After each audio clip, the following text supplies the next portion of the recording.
welcome back to Bibliophile Reads. I'm Courtney, and today you're joining me for a review of the Boox Tablet Go Color 7. There's so many words. Okay, so if you are new to my channel, welcome. I appreciate you stopping by, checking out my content. Check out some of my other videos to see if this is a channel you'd like to subscribe to. I do all things bookish, including e-reader reviews, book hauls, book unhauls, weekly wrap-ups, weekly vlogs, all those things. So I'd love to have you be a part of our community. If you're returning, thank you so much for returning and being a part of our book family.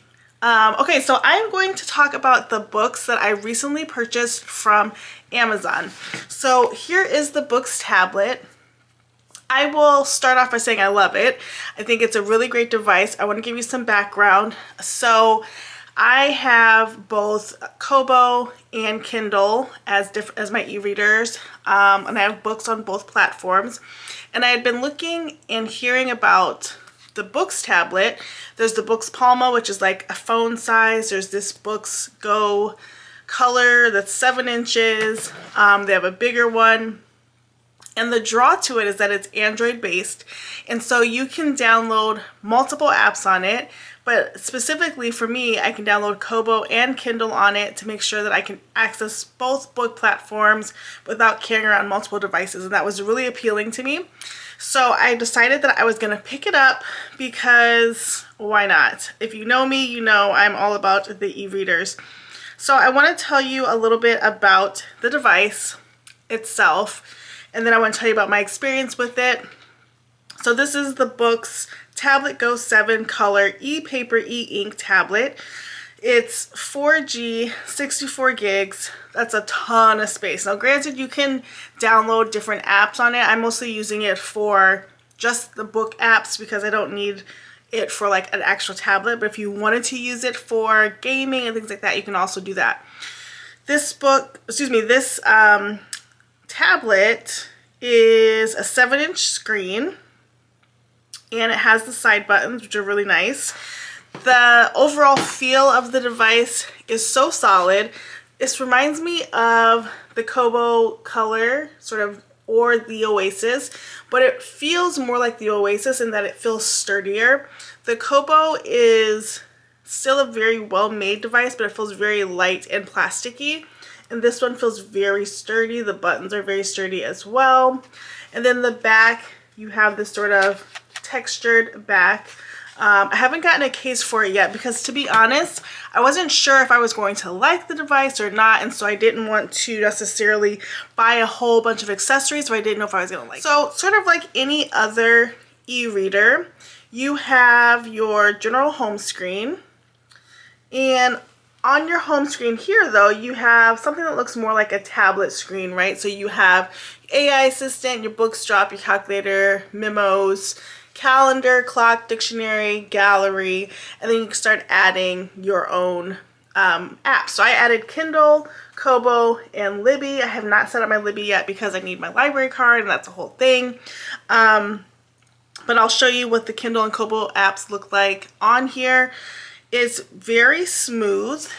You are synced through your Google account here, so you're going to want to use your Google, your Gmail login. You have access to the Google Play Store, and it's not a, so it's because it is a full Android operating system, you do get that Google Play Store.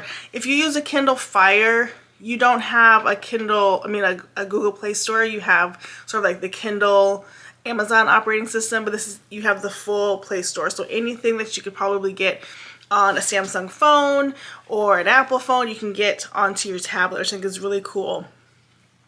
The screen itself is a really nice size, and I think it has great color on it as well. A lot of us are getting the Kindle Color Soft and getting an idea of what it's like to have an e-ink color device, and this is no different. It's very nicely done. On the bottom here you have library, and you can customize your path to the library. So I haven't done this yet, but I can have my library connect directly with my Kindle app or my Kobo app, and whenever I hit library, it goes straight to there. I have the store, which is really cool because there's not another device that has the Kindle app where you can buy books.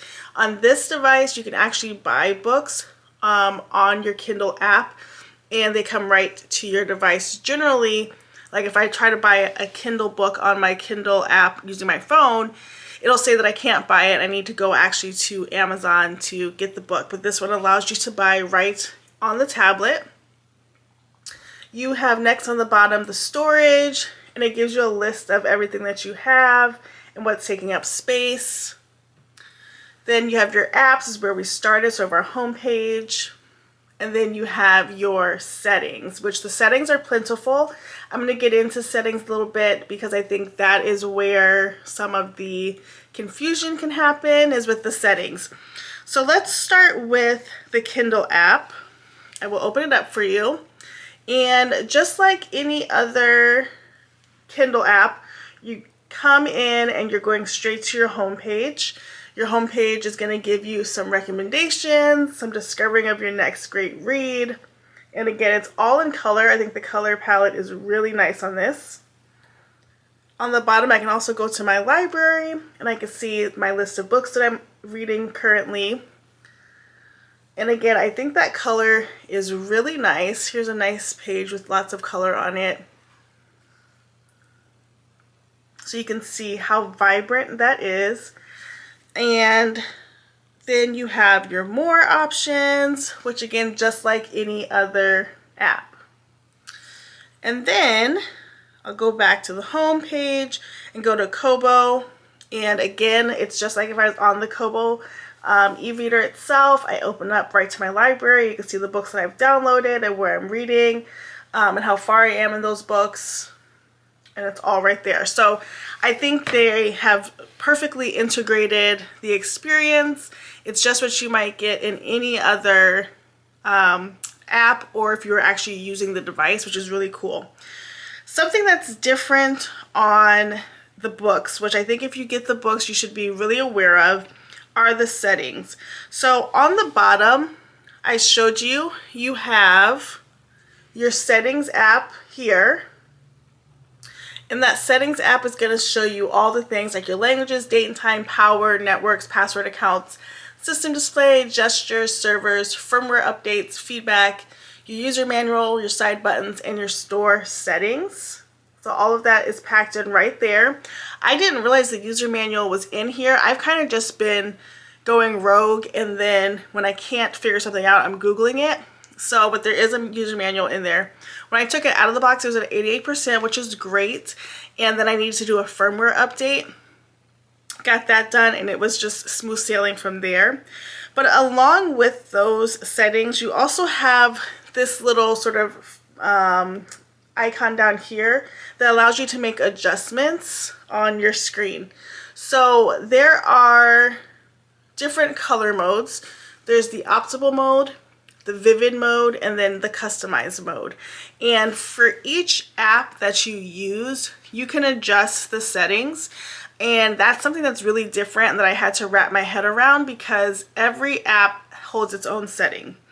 And then you also have your refresh modes. So when I initially did my unboxing, I had noticed some ghosting kind of right away, but I was in the wrong refresh mode. So you have the normal refresh mode, and that gives you good display effects suitable for general text reading. Then you have the speed refresh mode, and that will give you some slight ghosting suitable for quickly thumbing through images and text. And then you have the A2 mode, and this is heavier ghosting suitable for scrolling with images and text. So it tells you right at the bottom what to do. I usually just use the normal mode because that's all I need. I do like the custom settings. So one of the things that was throwing me off was that some of the screen images were pretty dull. And so I really had to play around with the settings for color to get the type of color that I really wanted. And again, it's different whichever app you're on. I've mostly used the Kindle app on this, which is why I'm going to sell my Kobo Libra 2, because I'm not using it. And when given the option, I'm often going to Kindle. So I love having the books because I can do both platforms without having another device. But I think the biggest drawback for books is just about learning a different platform and system. I think you can, but you just have to be prepared to do things a little bit differently. It's not as intuitive and right out the box as like a Kindle or a Kobo is. You do really have to play with the settings. So for instance, I was having some trouble on my Kindle app with the buttons and page turning. And I had gone to a post and read some different things that I could do, changed a whole bunch of settings, and the next thing you know, the buttons were not working to turn the page. And I think I even showed this on a short or something, but it was basically just freezing whenever I hit the page turn button and nothing happened. Well, then I found that on the Kindle app, the page turn buttons, you get options. You can map them to be page turn, volume, or scrolling. If you're in the Kindle app, you have to map them to volume, and they actually then turn your page. So it's like little quirks like that that you really have to sort of Google and find out so that you can use your device effectively. But overall, I'm really enjoying it. I think it's very lightweight. That's the first thing that surprised me. It's so thin and lightweight. It is very solid. It's really well made. It's super responsive. So it has a really great fast operating system. There's not a lot of lag in it. And I think if you are like me and you're reading books on 2 different platforms, this is an amazing device to use so that you don't have to worry about carrying multiple devices. Now, I have multiple devices, as you guys know, but if I only had one device and I have Kindle and Kobo books, then I'm going to get something like the Boox tablet because you have the opportunity to get both platforms with one device, which is great. It's also great for travel. I have taken it out already using a book sleeve, and again, it's so light, easy to jump on any Wi-Fi, and just a really well-made device. So I highly recommend checking out the Boox tablet if you're looking for a device that is available for different platforms. Again, it's almost like having a phone or a little tablet. You can make different screensavers. I just pulled an image off of Pinterest and saved it to my gallery and then made it my home screen and my sleep screen for the screen, and it's just been great. So I do recommend the device. I think take a look for your needs. Check it out.